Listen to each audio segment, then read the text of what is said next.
Metal से कैसे react करता है, कैसे कैसे रिएक्शंस देता है।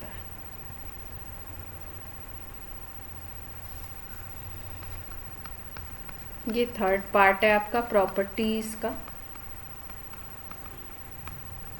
इसमें हमें करना क्या है, रिएक्शन विथ मेटल्स करना है। मेटल्स में हम लोग रिएक्शन मैग्नीशियम के साथ देखेंगे, लिथियम के साथ देखेंगे, और आपका सोडियम के साथ देखेंगे। सोडियम के साथ सबसे ज़्यादा इम्पॉर्टेंट रिएक्शन है। तो स्टार्ट करते हैं हम लोग। सबसे पहला है रिएक्शन विद सोडियम। सोडियम के साथ रिएक्ट करता है अगर आपका हेलो एल्केन, तो क्या रिएक्शन देता है देखिए। हेलो एल्केन होता है RX। RX के अगर आपके पास 2 मॉलिक्यूल हैं, 4 हैं, 10 हैं, जो भी है, कोई भी RX आपने ले लिया, उसके अगर आपने 2 मॉलिक्यूल ले लिए तो कैसे रिएक्शन होता है, RX प्लस Na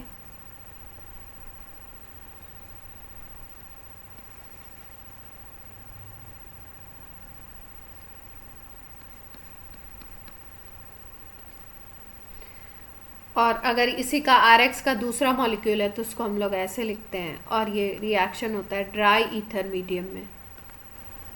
इसमें होता क्या है, Na और X एक दूसरे से कंबाइंड करके बना लेते हैं NaX, और R बन जाता है, एल्केन बन जाता है। मतलब हेलो एल्केन से हमने क्या बना लिया, एल्केन। किसके रिएक्शन से, सोडियम से रिएक्ट करता है halo alkane dry ether medium में, तो हेलो एल्केन से क्या बनते हैं, एल्केन। ये बड़ा ही स्पेशल रिएक्शन है, बड़ा इम्पॉर्टेंट है, और इसको हम लोग एक स्पेशल नेम भी देते हैं, बोलते हैं इसको वुड्स रिएक्शन। इम्पॉर्टेंट रिएक्शन है। सपोज हम ले लेते हैं CH3Cl। सोडियम से अगर ये रिएक्ट करेगा CH3Cl ड्राई ईथर मीडियम में, तो प्रोडक्ट देखिए क्या बनेंगे, 2 सोडियम है आपके, तो इसको 2 Cl से कंबाइंड करवा दो, और आपका ये क्या बन गया, CH3.CH3 और 2 NaCl अलग हो गए। इसको हम बोलते हैं ईथेन। यहाँ पे आप देख पा रहे हो कि हेलो एल्केन हमने 1 कार्बन का लिया था और हमें इथेन कितने का मिला, 2 कार्बन का इथेन मिल गया। इसका मतलब ये जो वुड्स प्रोसेस है, इस वुड्स प्रोसेस से क्या कर सकते हैं हम,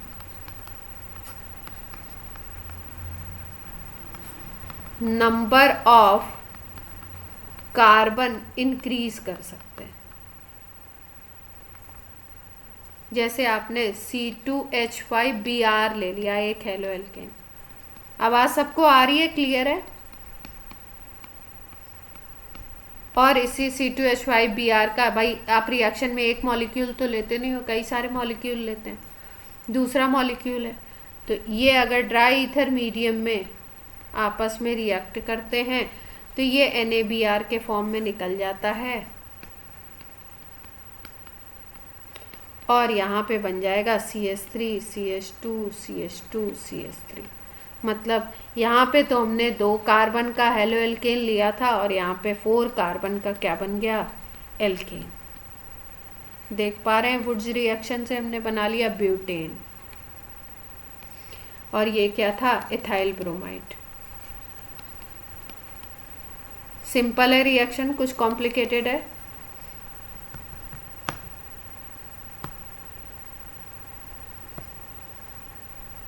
R वेरी करे तो चेंज होगा, देखो कैसे बनेगा।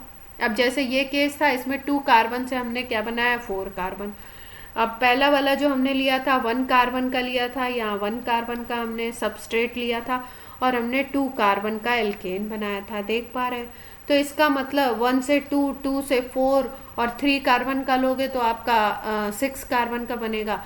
तो यानी इससे क्या, ये जो प्रोसेस हमने किया, इवन नंबर ऑफ कार्बन वाला हमें क्या मिल रहा है, एल्केन मिल रहा है, देख पा रहे हैं। क्योंकि डबल हो रहा है, आप 1 ले रहे हो तो 2 का बन जा रहा है, 2 लोगे तो 4 का बनेगा। और इस तरीके से अगर आप अलग अलग लेते हो तो आपको even number of carbon atom का एल्केन मिल जाएगा। लेकिन अगर इसमें हम लोग इस तरीके का कोई ले लें, सपोज हम मिक्सचर ले लें, CH3Cl ले लिया हमने और सोडियम से रिएक्ट करा दिया, C2H5Cl ले लिया, यहाँ पे रिएजेंट वही है, ड्राई ईथर, RX हमने अलग अलग ले लिए, ठीक है। तो RX अगर आप अलग अलग ले लेते हो तो होता क्या है, इतना लेट कौन आ रहा है, 2 बजे डिस्को,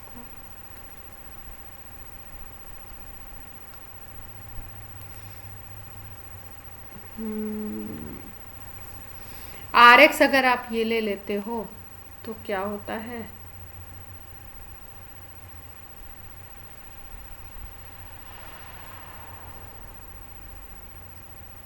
विधि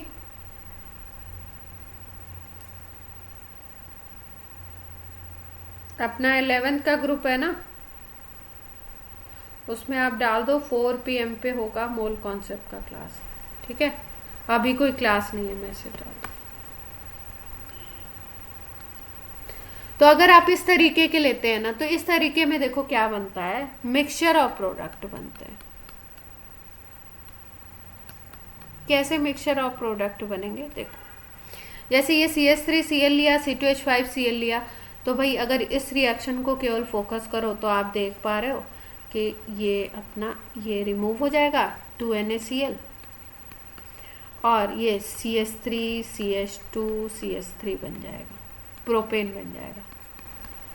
देख पा रहे हैं भाई, ये 1 कार्बन का था और ये हमने 2 कार्बन का ले लिया, तो यहाँ पे हमें 3 कार्बन का मिल गया, ठीक है। लेकिन इसमें मिक्सचर ऑफ प्रोडक्ट कैसे मिलता है, देखो इसमें केवल यही रिएक्शन नहीं होगा, जब आप इसको लेते हो तो केवल यही रिएक्शन नहीं होता है। इसमें होता क्या है भाई, CH3Cl का आपने एक मॉलिक्यूल तो लिया नहीं है कि एक मॉलिक्यूल इसका लिया, एक मॉलिक्यूल इसका लिया और दोनों रिएक्ट करके ये बना दिया और बात खत्म हो गई, नहीं। आपने CH3Cl का कुछ अच्छा अमाउंट लिया होगा, उसमें एक से ज़्यादा मॉलिक्यूल होंगे, इसके भी एक से ज़्यादा मॉलिक्यूल होंगे, तो साथ साथ में ये रिएक्शन भी होता है। CH3Cl अपने मॉलिक्यूल से भी रिएक्ट करेगा, अपने दूसरे मॉलिक्यूल से भी तो रिएक्ट कर सकता है, और यहाँ पे इथेन बन सकता है,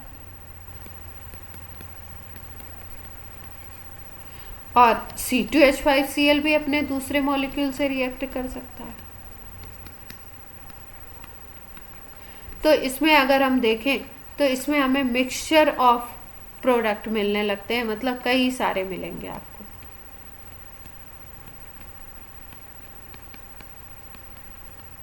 मतलब आपको ब्यूटेन भी मिल गया, आपको इथेन भी मिल गया और आपको प्रोपेन भी मिल गया, तीनों का मिक्सचर मिलेगा अगर आप इस तरीके से लेते हो, एक एल्काइल हैलाइड दूसरा और एक एल्काइल हैलाइड दूसरा, आर आर अगर डिफरेंट डिफरेंट ले लेते हो तो आपको क्या मिलेंगे, मिक्सचर ऑफ प्रोडक्ट मिलते हैं। क्लियर है बात। इसीलिए अगर आप एल्काइल हैलाइड डिफरेंट डिफरेंट लेते हो तो उस केस में हम देख रहे हैं कि ऑड नंबर वाला भी एल्केन मिल रहा है। प्रोपेन 3 कार्बन का है ना, यहाँ पे तो आपका 2 कार्बन 4 कार्बन ऐसे मिल रहा था यहाँ पे हमें ऑड भी मिल गया। तो मिक्सचर ऑफ प्रोडक्ट मिलते हैं, इसीलिए इसको बहुत अच्छा मेथड नहीं बोलते।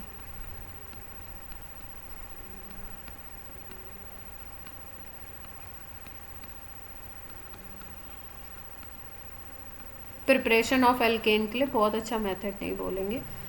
अगर आर तो आप सेम लेते हो तब तो कोई दिक्कत नहीं आती है, तब तो आपका सेम मिलता है। लेकिन अगर आप आर डिफरेंट ले लेते हो, एक जगह C2H5 एक जगह CH3, तब ये बात क्या हो जाती है, डिफरेंट हो जाती है।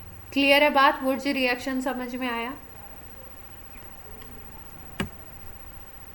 कुछ खास चीज़ है नहीं। मैकेनिज्म की अगर बात करो तो मैकेनिज्म हमें याद रखना है। इसका मैकेनिज्म का पूछा तो नहीं जाता, बट आपको पता होना चाहिए कि इसका जो मैकेनिज्म होता है वो होता है फ्री रेडिकल।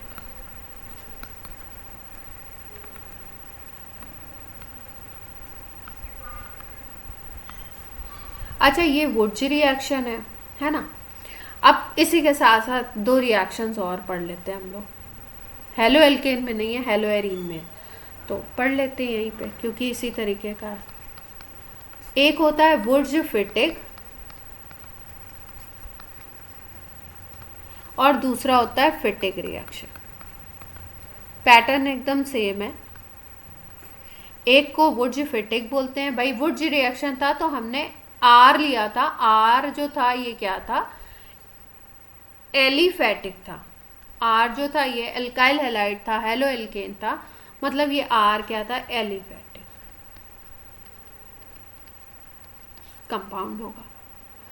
और अब हम क्या करें, अगर यहाँ पे एरोमेटिक रिंग वाला ले लेते हैं कंपाउंड, सपोज हमने यहाँ पे जब ये ले लिया C6H5Cl, सेम रिएक्शन करवा रहे हैं, C6H5Cl के 2 मॉलिक्यूल्स ले लिए ड्राई ईथर मीडियम में, तो ये तो एरोमेटिक कंपाउंड है, क्लोरोबेंजीन है। भाई इसको हम ऐसे भी तो लिखते हैं, ये क्लोरोबेंजीन है, ये वाला कंपाउंड जो हमने लिया। तो क्लोरोबेंजीन से भी इसी तरीके की रिएक्शन होता है। ये Cl ये 2Na को लेता हुआ इधर से Cl जाता हुआ, और ये 2NaCl अलग हो जाएगा, और ये जो C6H5 दो रिंग है ये आपस में अटैच हो जाएंगे दोनों रिंग।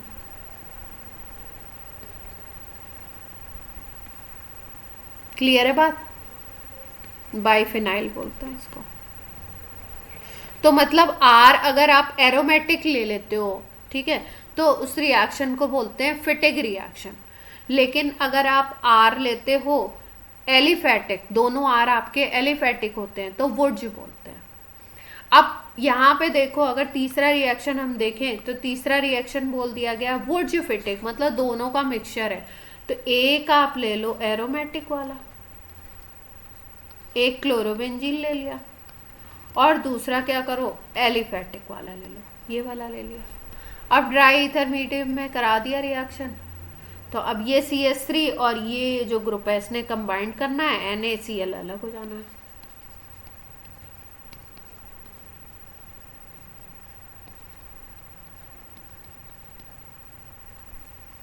इसको बोलते हैं क्लोरोबेंजीन और इसको बोलते हैं टोलुइन, या नॉर्मल अगर नेम बोलो तो मिथाइल बेंजीन भी बोल सकते हो, बेंजीन के ऊपर मिथाइल लगा हुआ। क्लियर है बात? रिएजेंट सेम है, सोडियम और ड्राई ईथर मीडियम में रिएक्शन कराना है। अगर दोनों एलिफेटिक ले लेते हो आर आर, तो उसको हम लोग बोलते हैं वुड्ज रिएक्शन। दोनों अगर एरोमेटिक लेते हो, दोनों आर आर बेंजीन रिंग वाले, तो फिटिक बोलते हैं। और अगर एक आपका एरोमेटिक और दूसरा क्या होता है आपका एलिफेटिक लेते हो, तो वुड्ज फिटिक बोलते हैं। उसमें बेंजीन रिंग के ऊपर यहाँ पे जो भी ग्रुप होगा, जैसे ये CH3 था, C2H5 ले लो, कोई और भी ग्रुप ले लो, ऐसे ले लो कोई ग्रुप, कोई भी ग्रुप जिस जैसे कार्बन वाला होगा, वो पूरा का पूरा ग्रुप जा करके उस पर क्या हो जाएगा, अटैच हो जाता है। क्लियर है बात? 3 रिएक्शंस आ गए, वुड्ज फिटिक एंड फिटिक। यस और नो?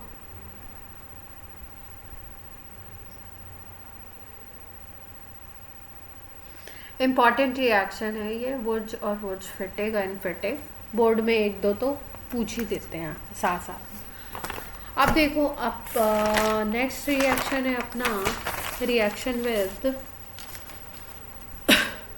लिथियम। नहीं, एक और है इसमें इम्पॉर्टेंट, एकदम सेम पैटर्न है, उसको बोलते हैं फ्रैंकलैंड रिएक्शन।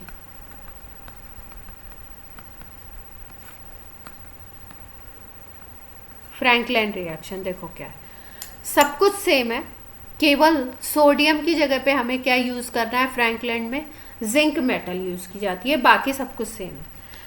RX लिया, जिंक ले लिया, यहाँ पे RX ले लिया, medium is same dry ether, ये XX और जिंक रिएक्ट करके बना लेंगे ZnX2,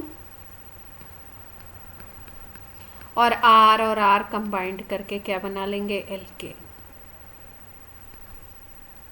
कुछ भी डिफरेंस नहीं है, केवल सोडियम की जगह पे क्या किया हमने, ये C2H5Br है, अगर आपका ये C2H5Br है, जिंक से रिएक्शन कराते हो ड्राई ईथर मीडियम में, जिंक आपका बना लेगा ZnBr2 और ये बना लेगा, 2 कार्बन का है तो 4 कार्बन का एल्केन बन जाएगा। क्लियर? कुछ खास बात नहीं है इसमें, तो इसलिए बहुत ही जल्दी और आराम से आपको बता दिया। नेक्स्ट है आपका थर्ड जो मेटल है, रिएक्शन विद मेटल है, जिसमें सबसे ज़्यादा इम्पॉर्टेंट था आपका फ्रैंकलैंड और ये वाला वुड्स वाला, और इसके साथ साथ एक फिटिक बता दिया और एक वुड्स फिटिक बता दिया। तीनों रिएक्शन को एक साथ याद रखते हैं, बोर्ड में एक रिएक्शन तो ज़रूरी पूछा जाता है और कन्वर्जन में इनको यूज़ किया जाता है बहुत ज़्यादा। अब इसके बाद एक मैग्नीशियम से इम्पॉर्टेंट है और एक है आपका लिथियम से। रिएक्शन विद लिथियम की बात कर लेते हैं।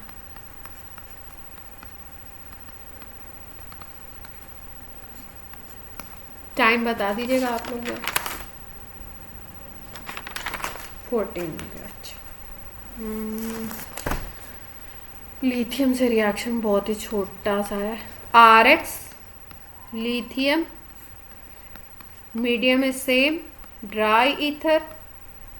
यहाँ पे पैटर्न थोड़ा सा अलग है, यहाँ पे आपको RX के 2 नहीं यूज़ करने हैं, RX एक ही यूज़ करना है। RLi बन जाता है, LiX अलग हो जाता है। RLi को हम नाम देते हैं एल्काइल लिथियम।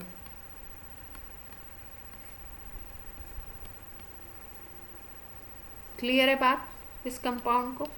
CH3Br अगर ले लो, लिथियम से करवा दो ड्राई ईथर मीडियम, तो क्या होगा, LiBr बन जाएगा और CH3Li बन जाएगा। यहाँ पे आपको क्या करना है, Li2 लेने होंगे, तभी तो रिएक्शन बैलेंस दिखा पाओगे।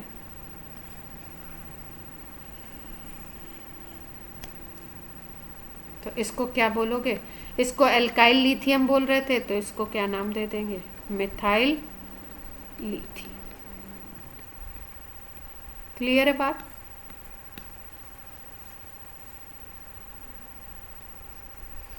अब आप बोलेंगे इसको हम पढ़ क्यों रहे हैं, क्या काम है इसका भाई लिथियम वाले का। वुड्स और वुड्स फिटिक से तो हमने एल्केन बना लिया था, अब इससे तो हमने ऐसा मिथाइल लिथियम बनाया, इसका काम क्या है?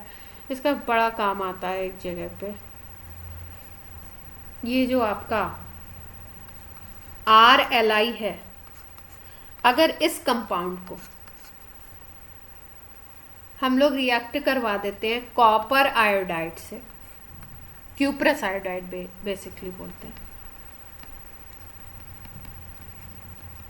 इससे अगर हम रिएक्ट कराते हैं ना RLi को क्यूप्रस आयोडाइड से, तो होता क्या है, RR ये CuI से इस तरीके से अटैच हो जाता है, LiI अलग हो जाता है। तो इसमें होता क्या है, इसमें होता ये कि ये जो कंपाउंड बना है इसको हम बोलते हैं डाई एल्काइल लिथियम क्यूपरेट, और ये जो डाई एल्काइल लिथियम क्यूपरेट है, this is called Gilman's reagent. Organic का एक इम्पॉर्टेंट रिएजेंट है, बोलते हैं गिलमैन्स रिएजेंट। ठीक है, इसको यूज करेंगे आप।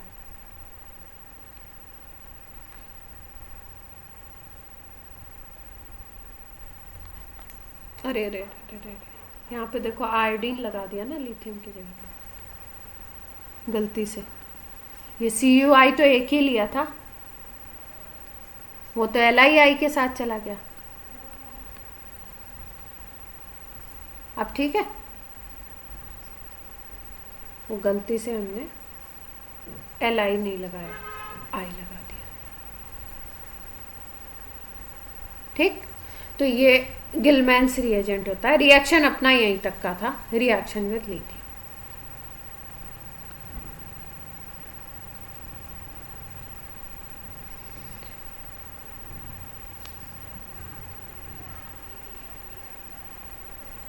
अब मेटल में एक रिएक्शन और बचा है, उसको करा देते हैं। उसकी मैकेनिज्म भले कल करा देंगे, बट अभी करा देते हैं। बहुत ही इम्पोर्टेंट है ये वाला। Reaction with magnesium.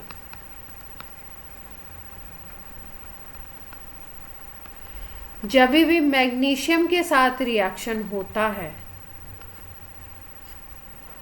तो मैग्नीशियम के साथ रिएक्शन में क्या होता है, एक कंपाउंड बनता है जिसको हम बोलते हैं ग्रिग्नार्ड रिएजेंट।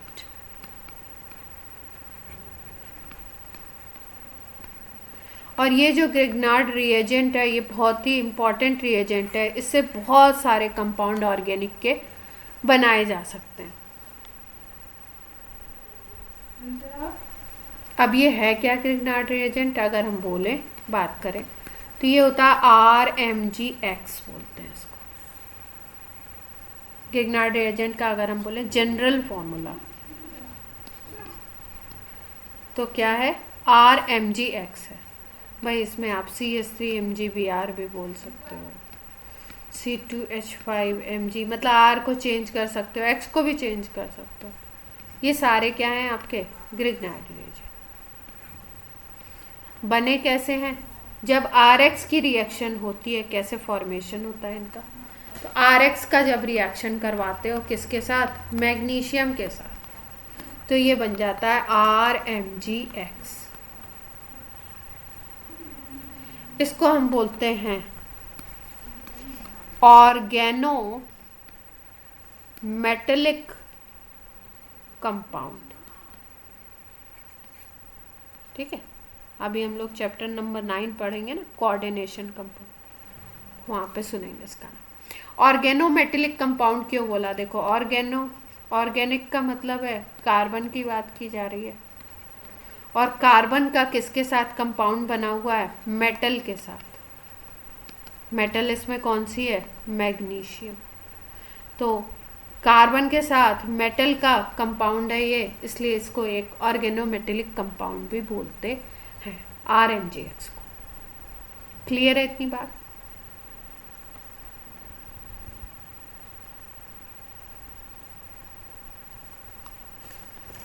अब ये जो RMgX है, सिंपल वे में हमने लिख दिया कि ऐसे बनता है, लेकिन इतना सिंपल इसका फॉर्मेशन होता नहीं है। अगर हम बोलें ग्रिग्नार्ड रिएजेंट को, तो इतना सिंपल इसका फॉर्मेशन नहीं होता। इसको एक और नाम देते हैं, एल्काइल मैग्नीशियम हैलाइड।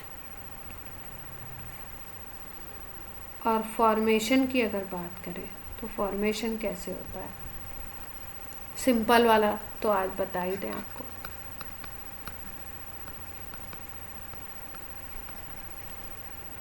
कैसे बनना है देखो, RX है, Mg से रिएक्ट किया ड्राई ईथर मीडियम में, मीडियम वही है, RMgX बन गया। ये सिंपल सिंपल दिख रहा है। मैकेनिज्म देख लेते हैं कैसे कराएंगे। देखो, अगर मैकेनिज्म की बात करो, मैग्नीशियम मेटल थी। मैग्नीशियम क्या करता है, मैग्नीशियम का अगर कॉन्फ़िगरेशन देखो तो 282 होता है, आउटर शेल में 2 इलेक्ट्रॉन। अब होगा क्या, ये मैग्नीशियम अपने एक इलेक्ट्रॉन को निकालता है, ये जो 2 इलेक्ट्रॉन थे उससे एक इलेक्ट्रॉन को निकाल देगा। एक इलेक्ट्रॉन, ये हमने लुईस डॉट सिंबल बना दिया इसका, यहाँ पे एक मैग्नीशियम पे एक इलेक्ट्रॉन है और पॉजिटिव चार्ज आ गया। यहाँ तक बात क्लियर है? RX का मॉलिक्यूल है, RX का जो मॉलिक्यूल है, अगर X देखो तो X आपका क्या होता है, इलेक्ट्रोनेगेटिव। तो इस पे पार्शियल नेगेटिव चार्ज होगा। अगर मान लो ये X माइनस के फॉर्म में निकलता है तो ये पार्शियल नेगेटिव चार्ज होगा, और यहाँ पे R पॉजिटिव क्रिएट होगा। यहाँ तक बात सबको क्लियर है कि Mg ने एक इलेक्ट्रॉन रिमूव किया, ये अपना, और mg डॉट बन गया पॉजिटिव चार्ज के साथ। rx में x अगर रिमूव होता है x माइनस के फॉर्म में तो r पे पॉजिटिव चार्ज आएगा, और ये पॉजिटिव चार्ज जो डेवलप होता है ये मैग्नीशियम के इस इलेक्ट्रॉन को गेन करता है, और मैग्नीशियम के जब इस इलेक्ट्रॉन को गेन कर लेता है, इसके साथ एसोसिएट होता है, तो यहाँ पे फॉर्मेशन क्या हो जाता है, R, इस तरीके से R फ्री रेडिकल बन जाता है। एक क्रिएट हो गया X माइनस, एक क्रिएट हो गया R फ्री रेडिकल, एक क्रिएट हो गया Mg free radical kind of चीज। अब ये जो चीजें हैं Mg free radical plus R with 1 electron, X with minus, ये सारे जब कंबाइंड करते हैं तो बनाते हैं RMgX। और ये जो R और Mg के बीच में बॉन्ड है, ये आपका, ये Mg और X के बीच में जो बॉन्ड होता है ये प्योर आयनिक बॉन्ड होता है, क्योंकि आपको पता है कि मेटल, ये मेटल है और ये नॉन मेटल है, इन दोनों के बीच में जो बॉन्ड होगा वो आपका होगा प्योर आयनिक। लेकिन यहाँ पे अगर हम देखें तो यहाँ पे भी ये मेटल है और ये नॉन मेटल है, कार्बन है, लेकिन इसके बॉन्ड को जब देखा गया तो ये बॉन्ड 50% आयनिक और 50% कोवलेंट था। मतलब इसमें दोनों तरीके के कैरेक्टर होते हैं, आयनिक भी होता है और कोवलेंट भी होता है, इसीलिए हम लोग इसको यहाँ लाइन से डिनोट करते हैं और यहाँ पे कोई लाइन नहीं शो करते, क्योंकि आयनिक बॉन्ड में कोई लाइन तो शो नहीं की जाती ना। यहाँ तक बात क्लियर है?